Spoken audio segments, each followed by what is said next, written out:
Life has betrayed me once The again. Pleiadians book, a collection of channelings, by Barbara J. Marciniak.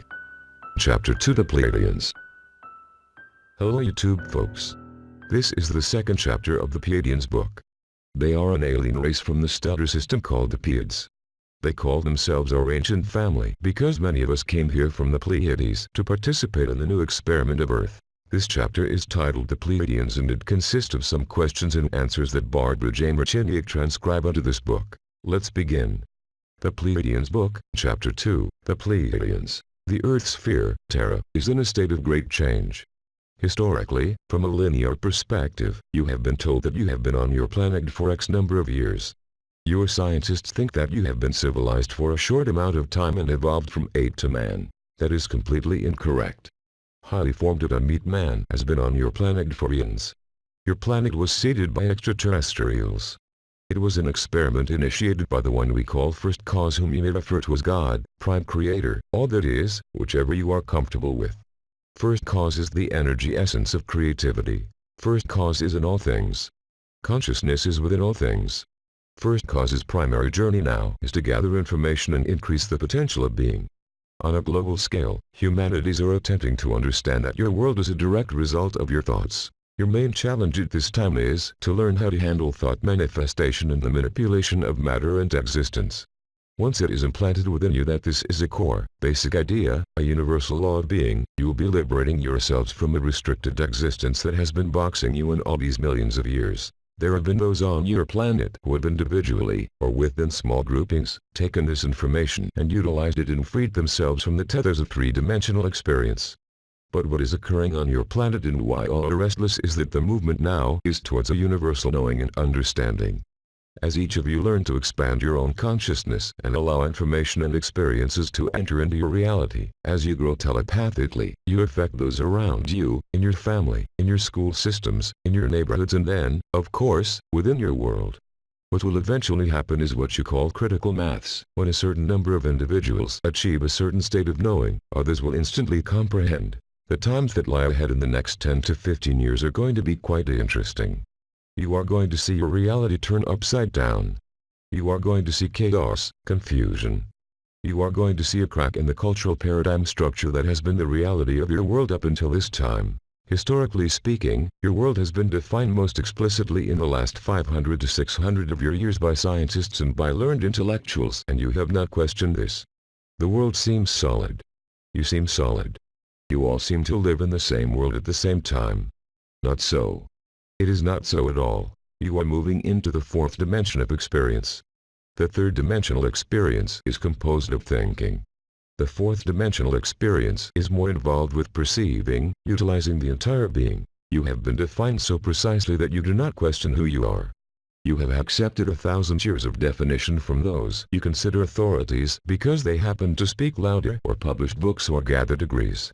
That is nonsense. Always question what you hear, including what we are telling you. Become your own authority. This is what Terra is moving towards, each one discovering their own integrity, their own completeness of being, their own responsibility to themselves and to the world that they participate in. You will discover how to become this authority by trusting yourselves and by questioning what you are told, particularly from your governments, school systems, television and newspapers. Read between the lines. It would do you a great amount of good. Question. Some of us are getting to the point where we are no longer willing to listen to the government. We want to know how we can bring about environmental changes. The changes that are most important for everyone to make are the changes that are within yourselves. We speak over and over again that you are your primary tool to be working with. If you are concerned with the environment and what is occurring, take care of whatever you have, your amount of land. Wherever you are involved, use your thoughts to create a harmony with Mother Nature. What you must understand is a certain amount of disruption is necessary in order for this shift of consciousness to occur. It seems as if your planet is falling apart environmentally. It is, from our perspective, a necessary path in order to move humanity through their growth. If all were perfect on your planet, in other words, if the environment was in ideal condition, it would not be right for the shift in consciousness that will occur. A certain amount of disruption or chaos is necessary to create new order. Your Earth is a sentient being. It is alive. It is conscious. Your greatest step is to align yourself in communication and ask Mother Earth to give you what you need and commit yourself to giving Mother Earth what she needs. If you feel the need to be involved with others to clean a stream or a lake, that is fine. But it is not for you to go out and wave flags at others. The work that you do is work within your minds. You are mental beings, far more than that, you are spiritual beings. You are thought manifestors. You can do much more with your thoughts than you can by racing around from one committee to another pounding the hammers and the nails. When you use the mind in meditation to bring light to Mother Earth, you act as a bridge from the cosmos and from first cause to Earth, and light is carried in. We say this to allow you to rest easier about your environment. There are extraterrestrial energies that have technologies that could clean your environment up very quickly, within a few days or weeks. If, however, this was done, what do you think would occur? Those who had been destroying the planet would say, no problem, we can keep doing what we are doing, the world is fine. Then you will be back in the same boat. Terra is working towards becoming the jewel within your sector of the universe that it was originally designed to be. The darkness is being thrown off. Terra is indeed moving towards great enlightenment. There is a state of consciousness that needs to be understood. You are all connected. You are all one. You cannot be here without your Earth sphere. Can you understand that? Can you understand that the others need to learn this lesson? It will be learned. The Earth will heal itself. There will be changes, Earth changes. You had an experience of an Earth change in your past summer when you had the big fires throughout your United States. That is a form of Earth change. Your recent experience with the forces of winds, the tornadoes, were forms of changes. As you see these things occurring, rejoice because lives and consciousness are affected. Each time something like this occurs, a new person steps into a state of realization. It is Mother Earth cleansing and healing herself. Do not worry, your world is not being destroyed. There is great assistance hovering around your planet. Within physical realms and non-physical realms, there are multitudes of extraterrestrial beings throughout the solar system here to assist in whatever needs to be done. Because you are a free will universe, we cannot interfere. We can assist. As you call for assistance, we will be giving it for those who wish to consciously evolve themselves into a more dynamic, fulfilling experience. Questions? Question. I have a question concerning the painful things like alcoholism and abuse that affect many children and many lives and carry over into adulthood and affect relationships. I come from an alcoholic family and I realize that I've chosen that. But the pain and torment from that has created some very confusing choices that I've made that were detrimental to my life. I'm trying to rid myself of that pain, but it's hard for me to put myself in situations that are good for me instead of being attracted to something that is familiar. All can learn from the story that is being shared, the story about pain and confusion and anger and powerlessness, and recognizing that it is a choice of sorts. First of all, understand that when you are in a state of confusion and you recognize that you are in that state, congratulate yourselves. You are scrambling up old behavior patterns and beliefs, and you are disturbing old orders and ways of being so that you can realign them. Do not feel you are going nowhere when you are in a state of chaos and confusion. It is a high state of being as long as you do not perpetually stay there. You prevent yourself from perpetually staying there by honoring, surrendering and acknowledging that you are working on something. Self-love and trust is essential for personal growth. When one creates a situation that seems to be less than ideal, when one is parents who are not father knows best types, it seems as if one perhaps was gypped. But then, if one believes one creates one's own reality and they choose their parents, then you can get into a bit of a muddle about why you choose a situation that is less than ideal. One must ask, what is it serving for me? In what way am I creating an opportunity for my own growth? What are the challenges of the parents? What is in this for me? As you judge any situation, you keep yourself there. Relinquishing the judgment of right or wrong allows one to move through the experience and have compassion for one's own self. Often you place yourselves in situations of difficulty so that you can help others that are in greater difficulty. If you have a silver spoon life, often it is more difficult for you to relate to the other members of humanity. When you have come from an area of great challenge and less than ideal situations, and you are able to see that you are a result of thought manifestation, it is quite simple through great intended desire to change whatever has been occurring around you. Because you have finished with the lesson, you see now that you needed to experience those parents and that they needed to learn about their addictive behavior that keeps them sequestered from life. It is a lesson for you as well as for the world. Your families are your mirrors. You are all mirrors for one another. Learn to accept this and surrender to the idea that it is your play you are in. You are the primary actor, the primary writer and director. Allow yourselves to step outside of the scenario that you are enacting and observe it and see what it is doing for you and then rewrite it. Allow yourself not to annihilate that experience but to build on it, add on to it. You get yourselves in big trouble when you try to erase chunks of your lives. Integrate who you are and make yourselves whole by adding new information, experience and trusting that you are moving towards great opportunities of love, self-love and growth, and that ideally you are working towards service. Service is the ultimate healing of the self. When one is involved in service, it seems as if one is assisting others. When one is involved in service, one is involved with the ultimate healing of one's own soul. One is liberated, connected with the oneness of being. In order to move into service, you need to have a file full of experience so that you can relate and carry out what is necessary for you to serve. Any of you that are finding yourselves in situations of pain, ask yourselves, do you believe life is painful? How much pain is necessary? Is it possible to live a life without pain? Remember that you selected your parents because it was in that nest that you could do your greatest growing and learning. You did not take last choice, for there are no last choices. You are born in the most ideal situation that there is. Your parents are your guardians in the physical world. They structure your belief system and they structure your thoughts. Life does not have to be painful. Examine your basic feelings and beliefs. If you are finding some of them are less than ideal, lay them to rest, discard them as you would go through your closet and pick out the clothes that no longer fit. It is what you all could be doing now with your thoughts. Those that no longer fit and aren't productive or enhance the world as you need to experience it, discard them. In your mind's eye, create a mental visualization in meditation where you have a big box. Inside of this box you place all of the things that you do not need any longer, all of the old behavior patterns and teachings. Mentally forgive your parents for their own ignorance. Forgive them for what they did not know to teach you. Forgive yourself for judging them for what you think they did not do for you.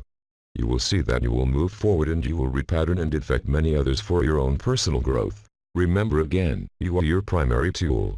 You are the lump of clay that you are designing and working with. Keep that in mind. You are working with yourself and not others. Others are a byproduct. Work with the self and you will change the world. Love yourself and you will change the world. Ask that you be shown the way. Call for guidance.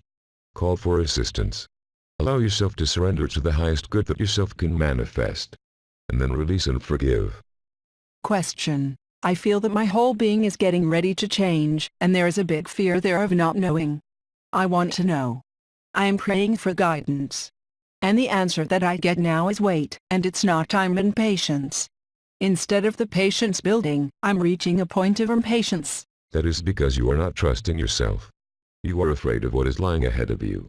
First of all, understand that each of you live in your own world.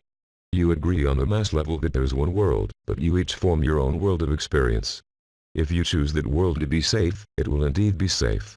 Within that safety, fearful elements may brush up against you. But, if you believe that you are guided and you are blessed, and you intend beyond all others that you have a safe world that is joyful, then indeed it shall be.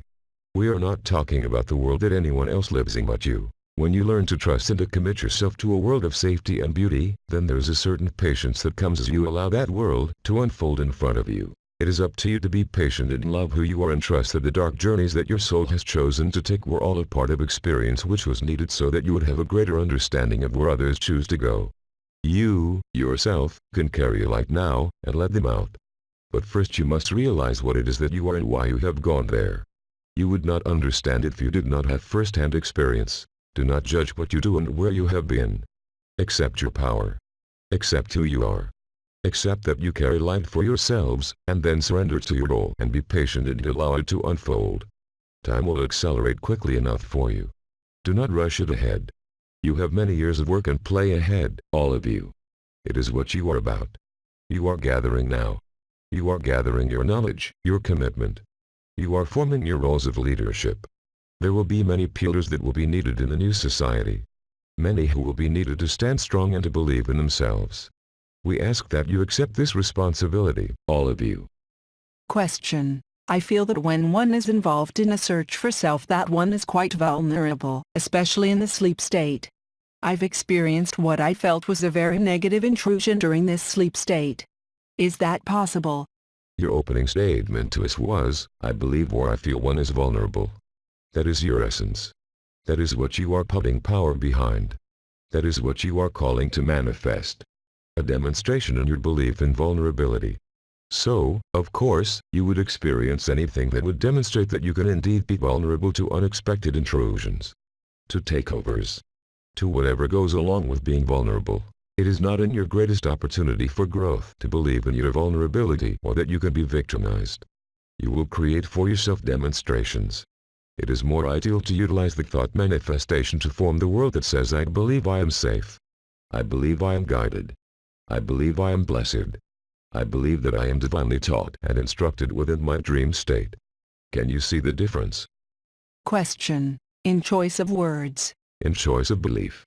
You can choose those words and believe still that you are vulnerable and try to convince yourself that you are not vulnerable.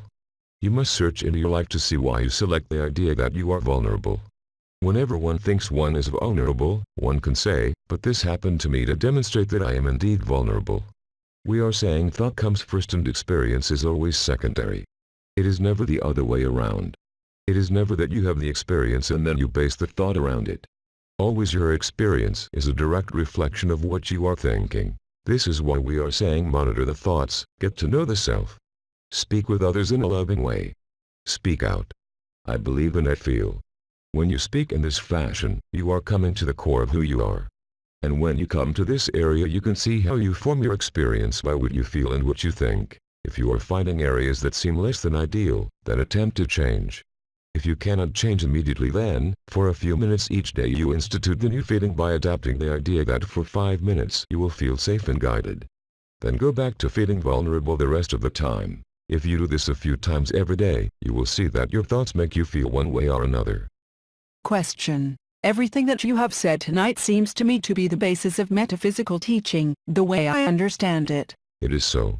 What we are saying to you, to your planet, is that the information has been here for eons. It has been covered up and kept from you, but it is basic free information. We are merely here to remind you, prod you forward and to give you a direct experience through contact to smooth out any areas where you may have questions and allow you to propel forward. And, for our part, to encourage you and to send you love, so that you can know that you are love, you are greatly regarded, and your planet is a beautiful place of being. Be proud of who you are. We are coming here out of choice. We are coming here because we cherish you. You are multidimensional beings and you peek into many realities, all of which are valid, and all of which are real. Awaken yourselves. It has been our pleasure to speak with you. We send you our blessings. Call on us when you need assistance. Create your own avenues of expression, for you truly are on the journey of greatness. Hello again. This was the second chapter of the Pleiadians book. I hope you have enjoyed it and find useful the information it provides about our potential. If you enjoyed the video, hit like. You can also comment or suggest new related topics for possible videos. Do not forget to subscribe and activate the bell to receive a notification as soon as I'll publish the following video. Thanks for watching. I send you my bless.